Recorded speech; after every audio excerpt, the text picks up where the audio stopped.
मैं हूं आपके साथ नवजोत रंधावा। तो बंगाल में आज 4:30 बजे चुनाव की तारीखों का ऐलान होना है, लेकिन उससे पहले सियासत किस तरीके से गरमाई हुई है यह आपको दिखाते हैं। कल पश्चिम बंगाल की मुख्यमंत्री ममता बनर्जी ने स्कूटी पर सवारी की थी। आज स्मृति ईरानी स्कूटी पर सवार हुई।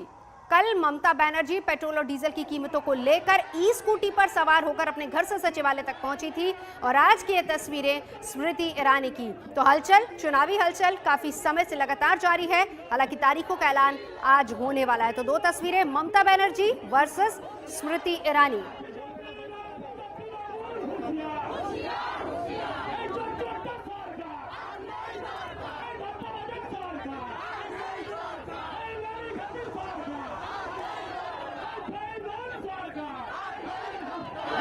चुनावी तैयारी है, नेताओं को स्कूटी प्यारी है। कल पेट्रोल डीजल की बढ़ी कीमतों पर नाराजगी जताते हुए ममता बनर्जी स्कूटी से पहुंची थी अपने दफ्तर सचिवालय और फिर उसी से वापस आई थी।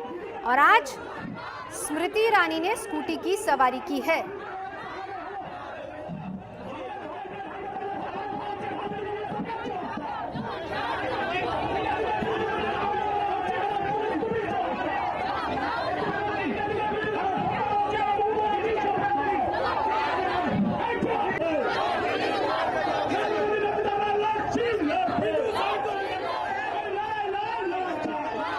গ্রিন কার্ড ব্যাটারি গাড়ি এলাম মানে স্কুটারে, এবং আমি সেক্রেটারিয়েটের ভেতরে ঢুকিনি, বাইরে থেকে প্রেস করছি। এই কারণে আমরা এখনো বলি নোটবন্দি, কোভিড, এলপিজি গ্যাসের দাম, পেট্রোল, ডিজেল, কৃষকদের ড্রাকোনিয়ান ল সব মিলিয়ে মোदी সরকারের এই দেশটাকে মোदी সরকার বেঁচে দিচ্ছে। इनकी सरकार की इनकी स्थिति ऐसी है कि पेपर में आते नहीं है, किसी प्रकार से न्यूज में बने रहने के लिए नाटक है। जिनको सरकार चलाना आता है नहीं है, वो स्कूटर चलाने आती है। सरकार चला रहे हैं पी के, स्कूटर उनकी सिक्योरिटी, ये स्थिति है। स्कूटी तो कुछ तो करो, नाटक भी ठीक से करना चाहिए। इससे कोई कुछ होने वाला नहीं है। भारतीय जनता पार्टी के साथ लोग हैं, पूरा देश में परिवर्तन हुआ है, बंगाल में परिवर्तन होने वाला है। पेट्रोल डीजल के बाद कोई पहली बार नहीं बढ़ा है, बढ़ता है घटता है, ये हमारी सरकार के हाथ में नहीं है। और इस बीच इंतजार, क्योंकि 4:30 बजे चुनाव आयोग की प्रेस कॉन्फ्रेंस होगी जिसमें चुनाव की तारीखों का ऐलान होगा। और बंगाल की खासतौर पर अगर बात करें तो 6 से 8 चरणों की खबर आ रही कि 6 से 8 चरणों में बंगाल में चुनाव हो सकते हैं। 4:30 बजे चुनाव आयोग प्रेस कॉन्फ्रेंस करेगा जिसमें तारीखों का ऐलान होगा। मेरे दो सहयोगी इस वक्त हमारे साथ जुड़ चुके हैं। हिमांशु मिश्रा दिल्ली से मेरे साथ है, प्रेमा राजाराम मेरे साथ कोलकाता से हैं। लेकिन सबसे पहले हिमांशु, आपके पास आते हुए, 4 राज्य, 1 केंद्र शासित प्रदेश, लेकिन सरकार बीजेपी की सिर्फ एक ही राज्य में, असम की बात करें। बंगाल में पूरा जोर बीजेपी ने लगा दिया है, गदगद, और इस बार तो 200 पार का नारा दे चुके हैं खुद गृह मंत्री। हिमांशु,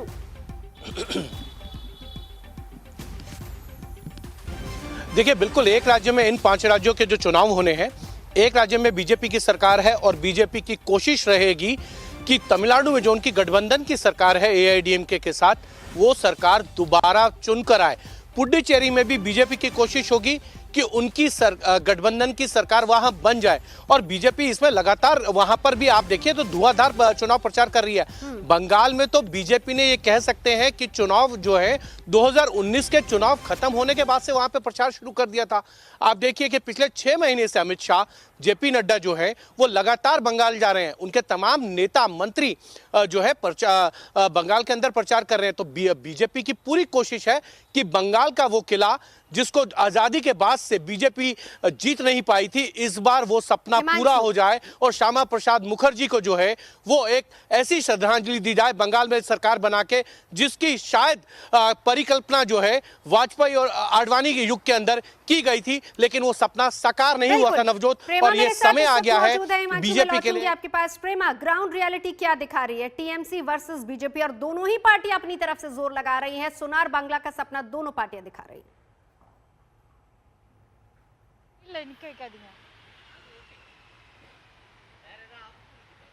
से यहाँ पे कोशिश कर रही है और उनकी कोशिश जारी है कि वो बंगाल को कब्जा कर ले। और ये काफ़ी एक इंटरेस्टिंग चुनाव होगा क्योंकि यहाँ पे पहली बार दूसरी तरह की चुनाव लड़ी जाएगी, क्योंकि ये चुनाव सिर्फ लैंड पॉलिटिक्स के ऊपर नहीं होगा, लेकिन ये चुनाव होगा सीमा या कल्चर के ऊपर। तो ये चुनाव काफ़ी इंटरेस्टिंग होगा। और मुख्यमंत्री ममता बनर्जी ने कहा है कि जितना भी चाहे बीजेपी कोशिश करे, तृणमूल कांग्रेस का ही सरकार यहाँ पे बनेगा।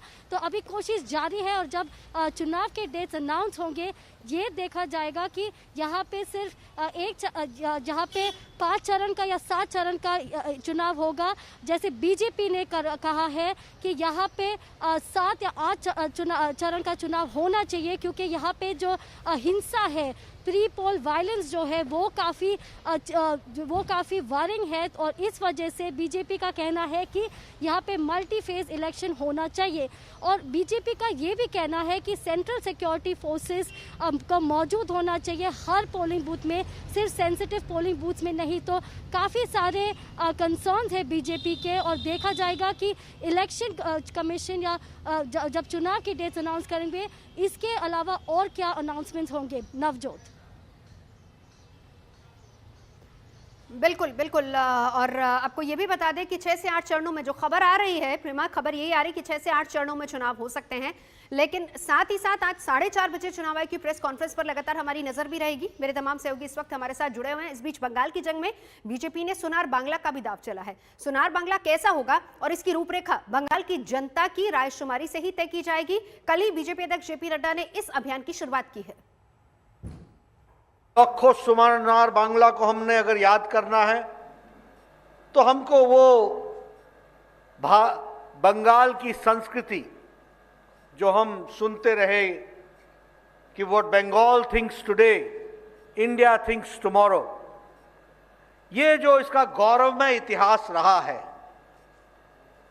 जिसमें स्वामी विवेकानंद जी, रविंद्रनाथ ठाकुर जी, बंकिमचंद्र चटर्जी जी, नेताजी सुभाष चंद्र बोस, श्यामा प्रसाद मुखर्जी, ईश्वर चंद्र विद्यासागर, इन सब लोगों का जो कंट्रीब्यूशन रहा है, उस कंट्रीब्यूशन को समावेश करते हुए सोनार बांग्ला कैसे बनाया जा सकता है, इस बात का प्रयास हम करने का काम कर रहे हैं। अगर हम सोनार बांग्ला की बात करें और इस कैंपेन की बात करें तो हमारी कोशिश है कि बंगाल की जनता ये सोनार बांग्ला बनाने में किस तरीके से योगदान कर सकती है, क्या उसकी आशाएं हैं, क्या उसकी आकांक्षाएं हैं, उसको हम समावेश करना चाहेंगे।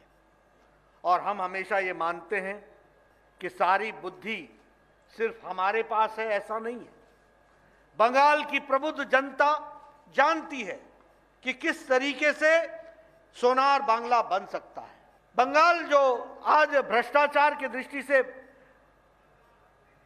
हम सबके सामने कई तरह की चर्चाएं आई हैं, उसको हम भ्रष्टाचार मुक्त रखेंगे और उस भ्रष्टाचार मुक्त का हम वातावरण बनाएंगे। उसी तरीके से ये जो इल्लीगल कोल माइनिंग हो रही है, इसको भी हम रोकेंगे। इसी तरीके से ये सिंडिकेट संस्कृति को भी हम रोकेंगे और उसी तरीके से हम ग्लोबल मार्केट में लोकल प्रोडक्ट को पहुंचाने का प्रयास करेंगे। ग्लोबल मार्केट में लोकल प्रोडक्ट पहुंचे। तो 4:30 बजे का वक्त है शाम का, जब चुनाव आयोग की प्रेस कॉन्फ्रेंस होगी। 4 राज्य जहां पर चुनाव होने और इसके अलावा एक केंद्र शासित प्रदेश पुडुचेरी जिसमें चुनाव होने और इनकी तारीखों का ऐलान आज किया जाना है। लगातार नजर इस पर हमारी बनी हुई है। कुछ राज्य ऐसे, क्योंकि बड़ा चैलेंज सरकार के लिए पहली बात लॉ एंड ऑर्डर जो कि बंगाल में, और दूसरी बड़ी बात कोरोना संकट से, क्योंकि 2 राज्य भी जूझ रहे हैं, तो उसको लेकर भी कहीं ना कहीं चुनाव आयोग एक अहम फैसला ले सकता है। मेरे साथ तमाम सहयोगी इस वक्त जुड़े हुए हैं। अक्षय, मैं आपके पास आना चाहूंगी। कोरोना काल में चुनाव हो रहा है, बहुत बड़ा चैलेंज चुनाव आयोग के लिए सामने ये भी रहेगा। हाँ जी नवजोत, कोरोना के टाइम पे जब इलेक्शन होगा उसमें सिक्योरिटी और प्रिकॉशनरी मेजर्स क्या क्या होगा वो बहुत ही चिंता की पूर्वक है, क्योंकि अगर भीड़ हो जाएगी एक पोलिंग स्टेशन में, कैसे हैंडल करेगा पुलिस ऑफिशियल्स या हेल्थ केयर सर्विस वर्कर्स, वो सारी चीज़ें हमें देखना पड़ेगा। और हमने हेल्थ सेक्रेटरी जो है तमिलनाडु का डॉक्टर जे राधाकृष्णन, उनसे भी बात किया था। उन्होंने बोला कि अभी ही उन्होंने इलेक्शन कमीशन के साथ बैठ के सारे प्रिकॉशनरी मेजर्स और जो भी रिक्वायरमेंट्स है प्रोक्योर करने के लिए, जैसे हैंड सैनिटाइजर्स, फेस मास्क, वो सारी चीज़ें भी साइमल्टेनियसली गवर्नमेंट कर रहा है। और इसके अलावा ये भी बताया है कि जो नंबर ऑफ पोलिंग बूथ्स है वो भी इंक्रीज कर दिया गया है। इसके अलावा नवजोत, हमें ये भी देखना है कि तमिलनाडु पॉलिटिक्स में हमेशा हम देखते हैं कि यहाँ पे मनी, कैश फॉर वोट का पॉलिटिक्स बहुत ही ज़्यादा होता है, और इसके वजह से वो भी एक सेंसिटिव एपिसोड है। तो इलेक्शन कमीशन ने जब पहले यहाँ पे एक मीटिंग रखा था, उस टाइम पे भी उन्होंने बोला कि वो इस एंगल को भी बहुत ही ज़्यादा इम्पॉर्टेंट देख के फ्री और फेयर इलेक्शन करने के लिए तैयारियां करेंगे ही। तो अभी हमें ये जानना होगा कि कितने फेजेस में तमिलनाडु में इलेक्शन होगा, सिर्फ एक ही फेज या 2-3 फेजेस में होगा ही कि नहीं। बिल्कुल। और इसके अलावा मेन 16 को था 2016 में तमिलनाडु में इलेक्शन, इस बार मई में होगा या अप्रैल में होगा, वो भी देखना होगा। बिल्कुल अक्षय, जरा जल्दी से एक रिएक्शन। 140 सीटें केरल में और वहां पर भी लेफ्ट का गढ़, लेकिन बीजेपी की कोशिश पूरी रहेगी। ऐसे में वहां भी कोरोना के मामले लगातार बढ़ रहे हैं, चैलेंज बड़ा केरल में क्या रहेगा गोपी?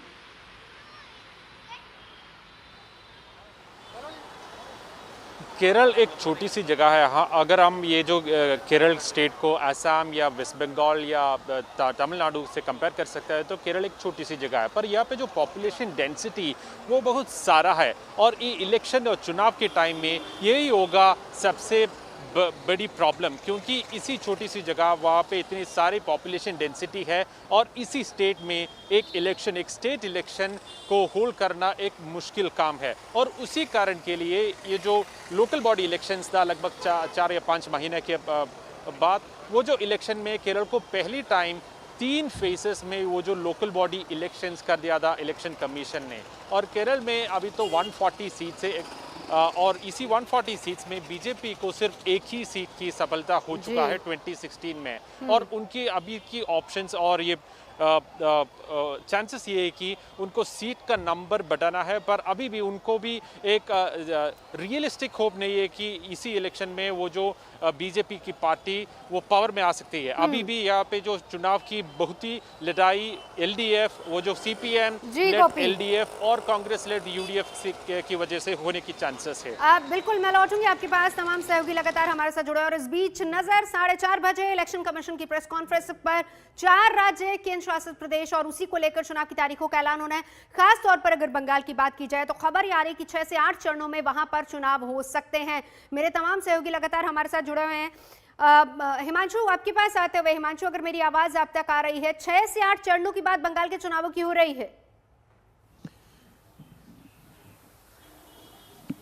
देखिए, बिल्कुल 6 से 8 चरणों की जो बात है वो बंगाल में की जा रही है। बीजेपी की डिमांड है कि लगभग 8 चरणों में जो है वो बीजेपी यहाँ पर बंगाल में चुनाव कराए जाएं, और फेयर एंड फ्री चुनाव के लिए जो है पैरामिलिट्री फोर्सेस को लगाया जाए, जिसके लिए हम देख सकते हैं कि पहले ही जो है केंद्र सरकार की तरफ से 125 पैरामिलिट्री फोर्सेस जो है चुनाव आयोग के कहने के बाद जो है वो भेजी गई हैं। तो ये कोशिश जरूर है, और बीजेपी की डिमांड है कि 8 फेजेस में कराया जाए, क्योंकि कोविड काल है और ऐसे में चुनाव को जो है अलग अलग परिस्थितियों के हिसाब से देखा जाए, और वहां जहां भी बूथ होगा वहां पर पैरामिलिट्री फोर्सेस यानी सेंट्रल फोर्सेस की जो है वो डिप्लॉयमेंट बहुत जरूरी है, क्योंकि देखा गया है पिछले जो भी चुनाव हुए हैं उसके अंदर जिस तरीके की हिंसा चुनाव के दौरान होती है उसको रोकने के लिए बीजेपी की ये कोशिश है। लेफ्ट भी इसी तरीके की मांग करती रही है, तो बीजेपी शायद इस चीज में जरूर कामयाब हो, क्योंकि पिछली बार 7 फेजेस में चुनाव हुआ था और इस बार अगर 8 फेजेस में होता है तो ये माना जा सकता है कि चुनाव को बहुत ही कड़ी निगरानी के अंदर कराने की कोशिश होगी चुनाव आयोग की,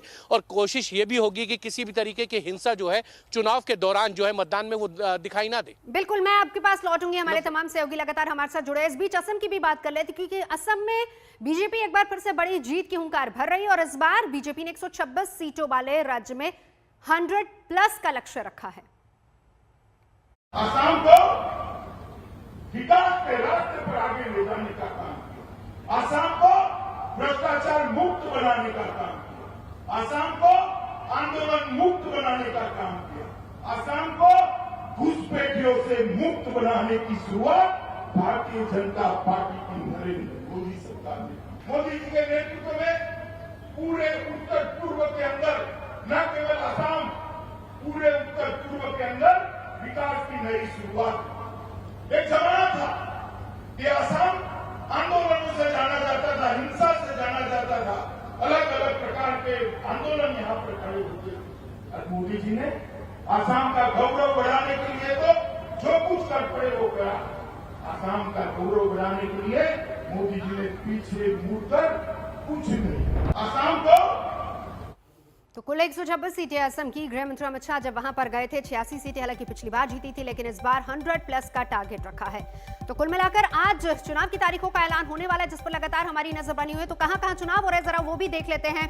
आप देख सकते हैं पश्चिम बंगाल, जहां पर 294 सीटें हैं, चुनाव होना है। अभी टीएमसी यहां पर सत्ता पर काबिज है, लेकिन बीजेपी गदगद इसलिए क्योंकि 2019 में अच्छी खासी सीटें बीजेपी ने जीती थी। भले इससे पहले के चुनावों में यानी कि 2016 के चुनावों में उतना बढ़त बीजेपी को नहीं मिल पाई थी। दूसरे नंबर का गठबंधन बना था लेफ्ट और कांग्रेस का। और इसके अलावा असम, जहां पर 86 पर बीजेपी काबिज है, 126 सीटें हैं, 100+ का टारगेट खुद गृह मंत्री दे चुके हैं। तमिलनाडु 232 सीटों वाला राज्य है। कोरोना सबसे बड़ा टेंशन यहां पर है। केरल में 140 सीटें लेफ्ट का गढ़ माना जाता है, लेकिन यहां पर भी चुनाव हो रहे हैं। पुडुचेरी केंद्र शासित प्रदेश 30 सीटों पर चुनाव यहां भी होना है। तो कुल कितने चरणों में कहां किस किस तरीके से चुनाव होगा, ये आज चुनाव आयोग की प्रेस कॉन्फ्रेंस में क्लियर हो जाएगा। 5 प्रदेशों में आज चुनावी बिगुल फूकने वाला है और आज चुनावी बिगुल बजेगा। 5 राज्य हैं, 4 राज्य और 1 केंद्र शासित प्रदेश जिनमें चुनाव होना है। और इसके साथ ही साथ सरगर्मियां कई दिन पहले से ही चल रही है। शाम 4:30 बजे चुनाव आयोग की प्रेस कॉन्फ्रेंस होगी, जिसमें तारीखों का ऐलान होगा, जिसमें इस बात को क्लियर किया जाएगा कि कहां कितने चरणों में चुनाव करवाया जाएगा। चुनावी कार्यक्रमों का पूरा ब्यौरा, पूरा ऐलान किया जाएगा शाम की प्रेस कॉन्फ्रेंस में। 4 राज्य, 1 केंद्र शासित प्रदेश, जिसमें तारीखों का ऐलान होगा। पश्चिम बंगाल, असम, तमिलनाडु, केरल, यहां पर चुनाव होने हैं। पुडुचेरी में भी चुनाव होने हैं। तारीखों का ऐलान आज शाम 4:30 बजे चुनाव आयोग की प्रेस कॉन्फ्रेंस में किया जाएगा, यानी कि पूरा कार्यक्रम आज चुनाव आयोग 4:30 बजे प्रेस कॉन्फ्रेंस में बताने वाला है। तो 2016 की तस्वीर भी जरा देख लीजिए कि पश्चिम बंगाल में क्या तस्वीर थी, जहां पर टीएमसी ने 211 सीटें जीतकर पूर्ण बहुमत की सरकार बनाई थी। दूसरे नंबर पर कांग्रेस और सीपीएम रहे थे। बीजेपी को भले ही 3 सीटें मिली थी, लेकिन इस बार बीजेपी सबसे कड़ी टक्कर दे रही है। और अगर बड़ी पिक्चर में देखा जाए तो कांग्रेस और सीपीएम कहीं नजर भी नहीं आ रहे हैं। खुद गृह मंत्री बार बार ये कह चुके हैं कि अब की बार 200 पार यानी 200+ का टारगेट लेकर बीजेपी चल रही है। टीएमसी वर्सेस बीजेपी पश्चिम बंगाल में देखने को मिल रहा है। ये कुल 294 विधानसभा, जिसमें बीजेपी के पास अभी सिर्फ 3 सीटें हैं, लेकिन इस बार का लक्ष्य है 200+। सोनार बांग्ला बनाना है, जिसके लिए तमाम सीनियर लीडर्स पहुंचे हुए हैं वहां पर। कल जेपी नड्डा ने हरी झंडी दिखाई थी। सोनार बांग्ला का सपना कैसे पूरा होगा, कौन सा होगा, किस तरह का होगा सोनार बांग्ला, ये सब आम जनता बताएगी और उस हिसाब से उस पर काम किया जाएगा। रुकिए ब्रेक के लिए, देखते रहिए आज तक। भाई साहब कितना हुआ? सर 120। 120 हारा, 120 लगनी चाहिए। और भी लोगों से पूछते हैं कहां के सब के सब। भाई साहब कौन है आप मेरे पीछे क्यों आ रहा है? आप जरूर को जानते हैं। सर मैं पांडे, आपका कैमरामैन। अब रोज से हम गलती करते हैं। गलती तो हुई है, गलती में कौन कौन से लोग शामिल हैं सबका पर्दाफाश करके रहेंगे। मैडम ये जो हो रहा है इस मुद्दे पे आपका क्या कहना है? अब इस में कितने राज छुपे हैं, हम इसका पर्दाफाश करेंगे। रात 8:30 बजे देखते रहिए। सरेआम बज रहा है सच का बैंड। हाँ मैडम, ये सच का बैंड बजाते हैं और आज तक वाले इनका। समाचार तमाशा नहीं, भरोसा आज तक सबसे तेज।